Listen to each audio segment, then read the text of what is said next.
Welcome back to the channel, everybody. Today we're diving into something every entrepreneur, every investor, every content creator, honestly, every builder, pretty much every human being deals with. And this is going from the heart here. It's creative block. That feeling of staring at the screen and staring at the camera or staring at your notebook or staring at the job site, staring at that CRM or whatever, and nothing is coming out and you're stuck. No ideas, no clarity, no spark. And I want to tell you something right now, right out of the gate, creative block has nothing to do with creativity. So don't worry about that. You didn't run out, or you're not broken, or you're not talented, or you're not washed up, or you're not behind. It's none of those things. It really isn't. Creative block is not about creativity, ironically. Creative block is a nervous system problem. It's physiological, in my opinion. Creative block is an environment problem as well. And creative block is a pressure that we all experience when we're trying to work on something. Creative block is also a clarity problem. Creative block is an identity problem, believe it or not. So today I want to talk about how creativity blocks get you stuck. This video is going to shift your whole perspective on creativity blocks that I know you're going through. I go through them all the time as well. So let's start with the truth here. You're not stuck because you don't have ideas. You're stuck because your brain is overloaded. It's just overstimulated. It's completely full, overcommitted, overtired, overpressured, overwhelmed, just shuts it down and completely destroys creativity. The brain cannot create when it feels unsafe. And when I say unsafe, I mean pressure. Pressure to perform, pressure to get it right, pressure to sound smart, and pressure to impress people, because we forget that we do it for others. And pressure to make something perfect is not the way to go. Pressure to not be judged is not the way to go. Creativity doesn't live under pressure, it suffocates under it. The first thing you need to understand in this is that writer's block, creative block, mental block, these are all symptoms, not a diagnosis. I think they're indicators that something in your external or internal environment needs to shift. Let me break it down even further for you guys. There are 5 types of writer or creative block. And if you can identify which one you're dealing with, it becomes very easy to break through it. The first type is the mental block. This is when your mind is totally overstimulated or tired. Too much content, too many opinions, there's all this noise. If you're on social media, you're scrolling all day long and your brain is drowning in that input, so it can't produce any output. Creativity requires mental spaciousness. If every square inch of your mind is filled with noise, there's no room for your own ideas to breathe. Think about that. The second type is the emotional block. Now, this one hits entrepreneurs hard. Emotional pressure kills creativity, and stress kills creativity. Fear will kill creativity. And when your nervous system is in fight or flight mode, the creative part of your brain literally shuts off. It's not that you can't create, you guys. It's literally your brain just not working for you, won't letting you go into that creative space. It's trying to protect you. But protection mode and creative mode, they can't coexist together. Now, the third is the environmental block. This happens when your physical environment is killing your creativity. Maybe there's too much clutter in your studio. Maybe your desk is completely disorganized. There's tons of noise. There's bad lighting. There's no real dedicated space. So your environment affects your creativity more than you think. And your creativity is a reflection of your container. And that's why a lot of artists and people who want to get creative go into nature. They go walk in the forest or they go to the ocean. The fourth is decision fatigue block. And you know this one. When your brain is tired from making way too many decisions, you got the client calls, the emails, the scheduling, the problem solving, you simply don't have the bandwidth left to create anything fresh. And creativity requires that energy, that fresh new energy. And if all your energy is going towards micro decisions, there's really nothing left for creating. And the fifth, and this is probably the most powerful, it's the identity block. This is when your creative block becomes self-doubt or comes from self-doubt. Who am I to do this? What if it's not good enough? What if people will think badly of it?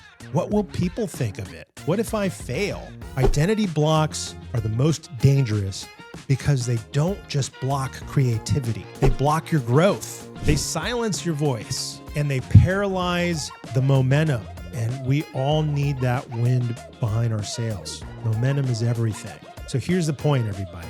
Every creative block can be traced back to one of these 5 roots. So once you identify the root, breaking the block becomes mechanical. It doesn't become emotional. It's a systems-based approach. It's a process-based approach. Now let's talk about how to actually break a creative block fast. Because I promise you this, you're never gonna wait out creative block. Waiting actually makes it worse. You break it by shifting your state. And shifting your state is something you actually have control over. Let's think about that a little bit. The first way to break a creative block is pattern interruption, plain and simple. When your brain is looping, stuck, frozen, it's spiraling, change your environment instantly. Stand up, walk outside, get sunlight, change rooms, change your posture, change the temperature, make it hot, make it cold. Creativity requires movement and ideas come from motion.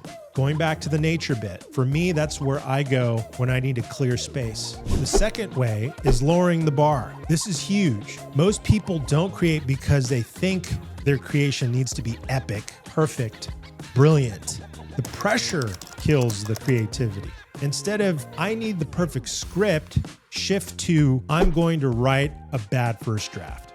Instead of, I need the perfect video, shift to, I'm going to film for 5 minutes and see what comes out. Creativity comes from flow, not perfection. Third, start with a starter ritual. Creativity is not random. Creativity is triggered.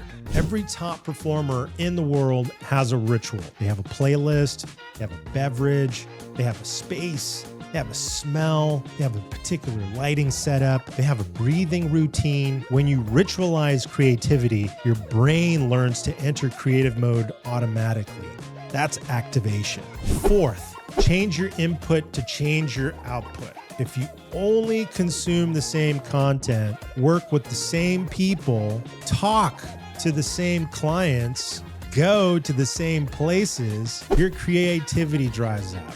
Creativity comes from connecting unfamiliar dots, getting into a new space, reading a book in a different category, watching a documentary, visit a museum, study architecture, study psychology. Creativity comes from exposure. Get yourself into new rooms, talk to more people, engage with more energy. That's really, really, really helpful. Fifth, reverse the question. When you're stuck, it's usually because you're asking the wrong question. Instead of what should I make, try what problem did I solve today? Instead of what should I post, try what did I learn this week? Instead of do I start or how do I start, try what is one sentence I can write right now? Reverse the question and the answer will appear. Turn creativity into a system. Creativity becomes easier when it becomes expected. A content calendar, a batch day, a template, a list of topic pillars. Creativity thrives under structure, and structure removes decision fatigue.